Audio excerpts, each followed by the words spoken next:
What's up, you guys? I'm here with TDB Bizzy. What's good? Whoa, Jan, how you doing? I'm fine. All the way from Louisiana. Yeah. Let me know how Louisiana. That's amazing. Let me know how the culture is, industry-wise, compared to Louisiana, Atlanta, Miami, New York. What's good? It's opportunities, but the spot where I come from the countryside, so it's like we don't even have a McDonald's, Burger King. Really? We don't have. But 30 minutes down the road, 10 minutes down the street, they have all that. But where I'm from, it's like country. It's just like gas stations, one high school, the middle school with the high school, and one elementary school. So it's not really, you got to get out of town to make a way. And it's not really nobody.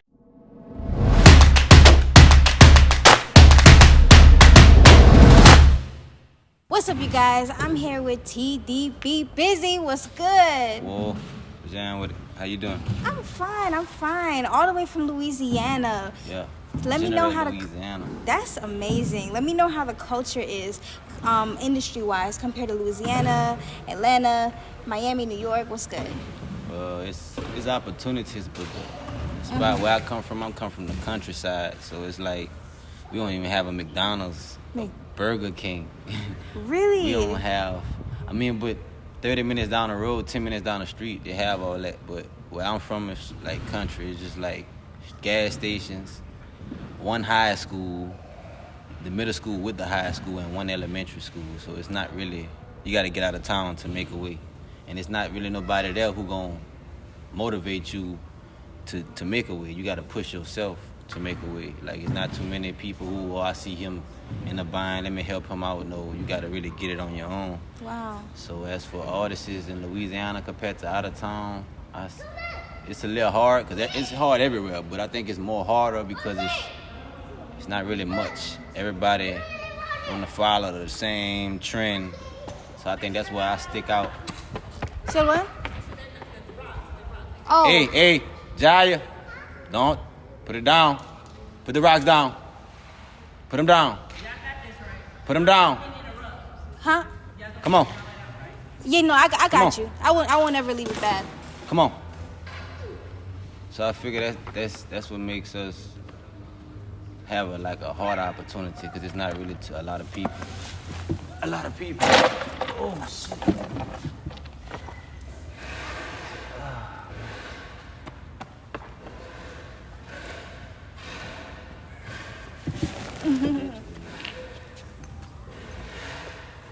Nah, you had it. Yeah, I got it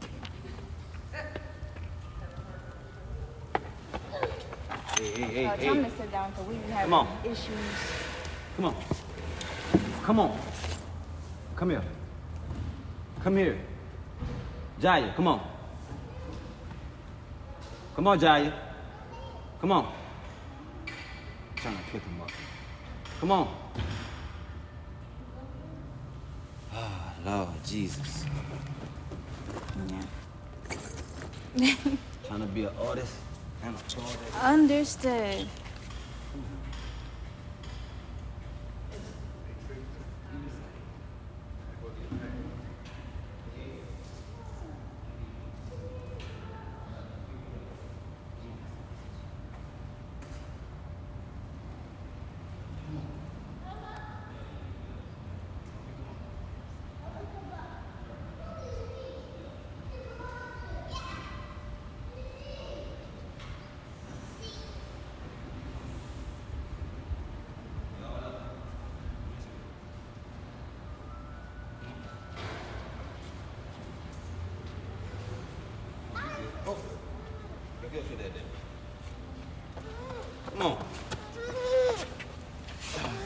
Come on. All right. Carrie, stop it.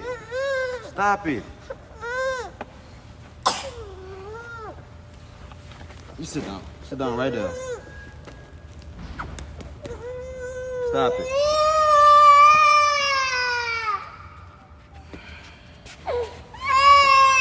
Hey, be quiet.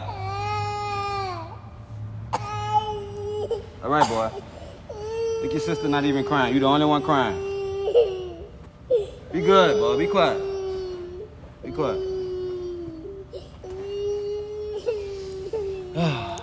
So how is it being a dad? Come on, boy. Come on. Sorry about that. No, you're good. Come on, boy. Be quiet now. Be quiet. Come on.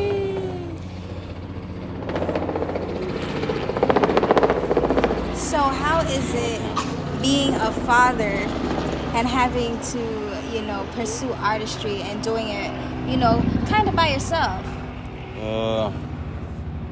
It's a strain on the brain. I tell you that because not only do I do all this stuff, but I do record other artists and I mix and master. I shoot videos off my phone. I edit it. So I do the marketing. I do everything by myself. So, but it's hard trying to babysit and do that at the same time because you need the funds. Right. You feel me? So it's like when I'm not doing music, I try to do like physical hands-on work. Like I do oil and gas and stuff like that. So if I can't go to work, like regular work, then I gotta do something dealing with music to try to make funds because then you need a babysitter. Like so if you can't find a babysitter, then how you gonna go to a regular job? So now I gotta keep them around. So I'm at a point right now where I'm gonna have to make something shake with this music because I really don't want a babysitter, really. Right. I just want to keep them around me like 24/7. But long as they straight, then I'm good with the music stuff. Like long as it's a profit I'm getting off it, like not even much to where like I'm rich, just wealthy, so I could pass it on to the next person who might be in the same predicament I'm in. You feel me? So, okay. What do you feel now about, a lot of things about the industry being, exposed, such as, artists are not being paid as much, or having the business, or you have to have the business knowledge of, trying to make things, work for you. How do you feel that being an artist is kind of one of the lowest paying jobs when it comes to entertainment? I figure it's based on consistency. Okay. And what you put out there. Cause see, like the process I'm in now is like I'm starting all over. So it's like 2 years ago and last year I was just putting music out. Right. Like wasn't even worried about the money. So now I'm like, okay, it wasn't organized. It was YouTube beats. So they probably in the same predicament. They probably was going off of instrumentals from YouTube. You feel me? They wasn't doing everything organized. So they probably just gotta take a step back and see what they was messing up on and start over fresh and get a team behind them. So when they do release something, they can see numbers and a profit and see what they could organize as an artist and what's their budget and what's their network. Cause a low paying artist or artist who ain't making no type of funds from what they doing, that's heartbreaking. But if you putting out something that's not pertaining to what's going on in this like world right now, then you can't fault nobody but yourself at the end of the day. So are you in the industry for the benefits, or are you here because of the love of music? Really, it's the love of music, really. Like. And when did you fall in love with music? I was like 8 years old when I fell in love with music, like hearing it on the radio, I was in elementary, going to school, like just hearing it on the radio, like different sounds. That's like, I'm from the South, I'm hip hop, but I got an ear for everything, so, yeah. Definitely. Don't worry, we're recording from here. It's all good.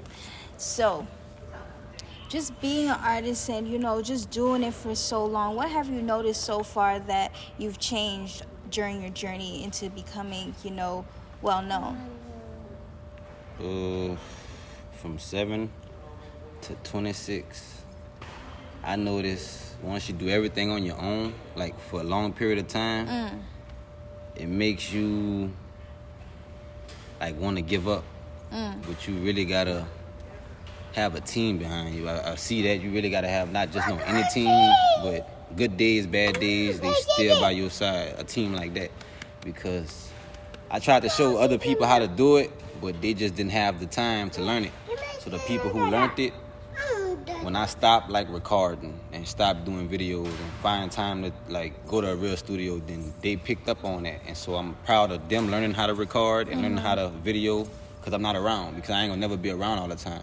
So I passed that down to them, and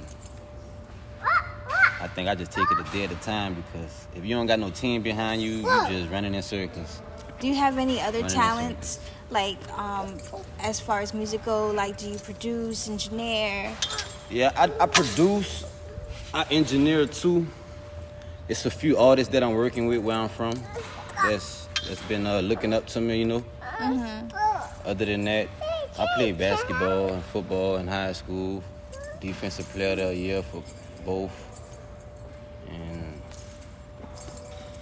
I burn CDs, I make like videos, movies, what else? Hack computers, like I be fixing computers, fix phones. I do all the whole nine. People be looking for CDs to burn. I burn CDs. I fix cars. Like I paint, carpentry, welding. It don't even matter what it is. I just take my time to learn it, because I learned, like, if you don't learn it yourself, nobody gonna teach it. You feel me? And if you don't do it yourself, then nobody gonna do it how you expect for it to be done. Come on, look, Carrie. That's a boogie, boy. Sit down. So, explain how important being a father is to you, and why it's so important, and the reason why you want to take your kids, you know, on your journey with you. When I was young, it was just basically me and my mom and my brother. Stop. Me, my mom's, and my brother. So my pops, he was there, but he wasn't there. Like, so I ain't blame him, but I didn't want that for my children. So I had to grow up, and I was like 10, 11 years old. My mom had to work 2 jobs, so that's how I learned how to cook, clean. So when I get out of school, I'm just home. Right. Police will knock to the door. I don't make a sound in the house. You feel me? That was when I was small. Right. I understood, like, it was hard times. She had to do what she had to do. So when the police would knock to the door, I just wouldn't open the door. But that's how I grew up so fast and was mature so fast, because I was always by myself. I had to learn everything on my own. So I don't want them to go through that. I want them to have a guidance, so their mistakes won't be on them. You feel me?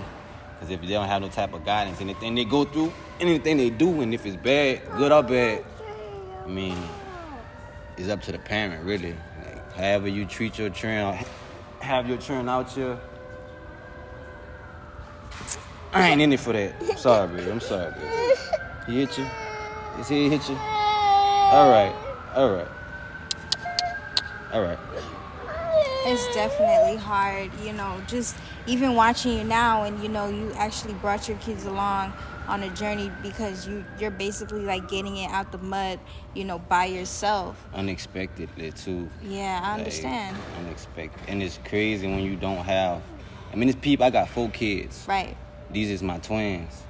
So my family will help, but I don't be wanting them to watch all of them at one time. I be trying to spread it out so everybody could, you know, be able to go to sleep. And I know it be hard, but people be wanting stuff. You feel me?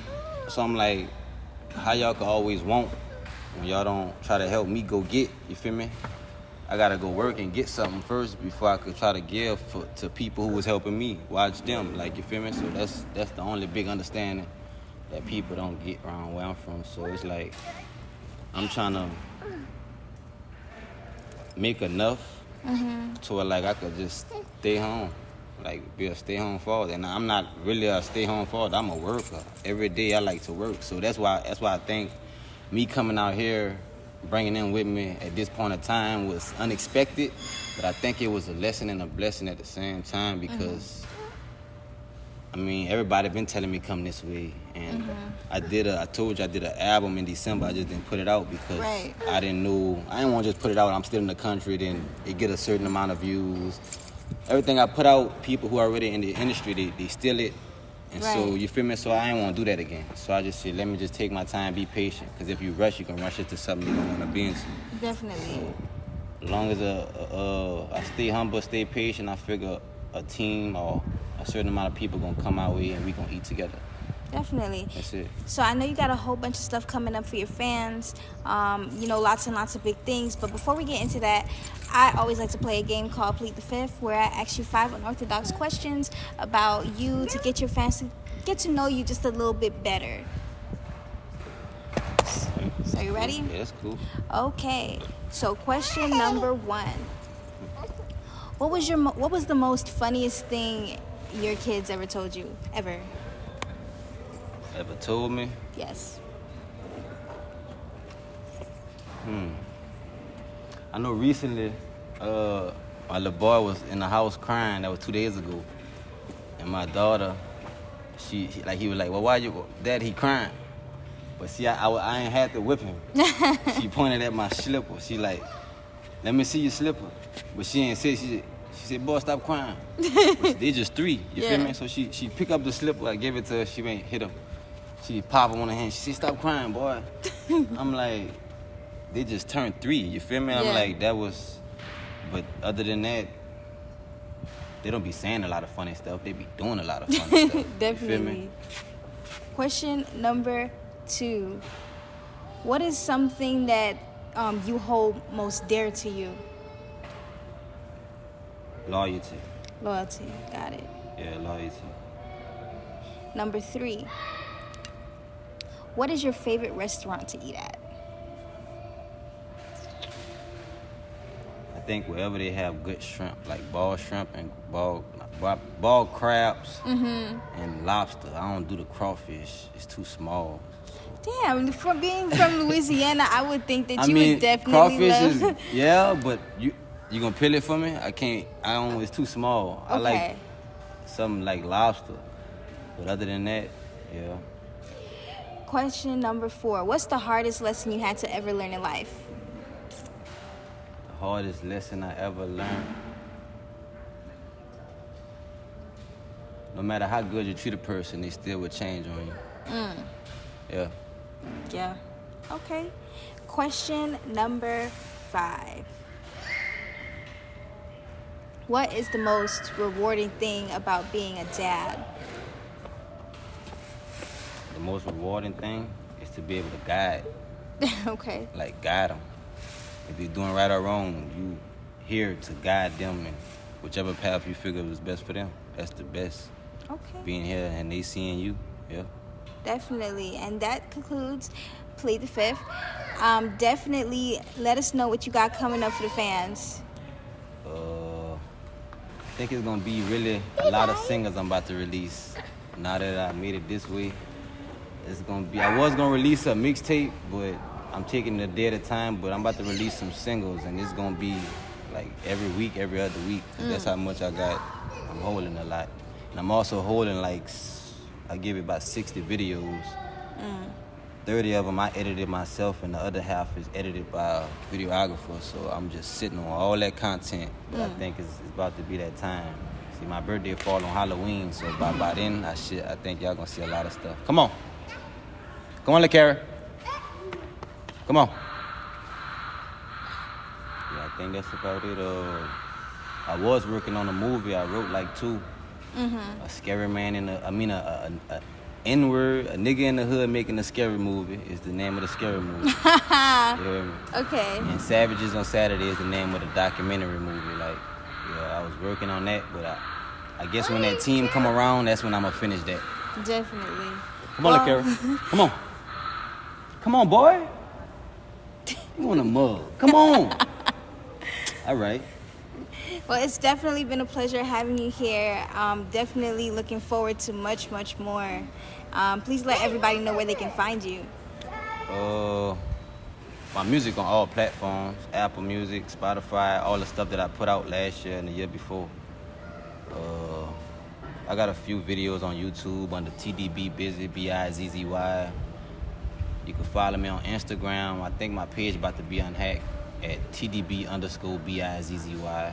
And you can also follow my music page at 3022 PAY. Other than that, I might get back on Reverb Nation.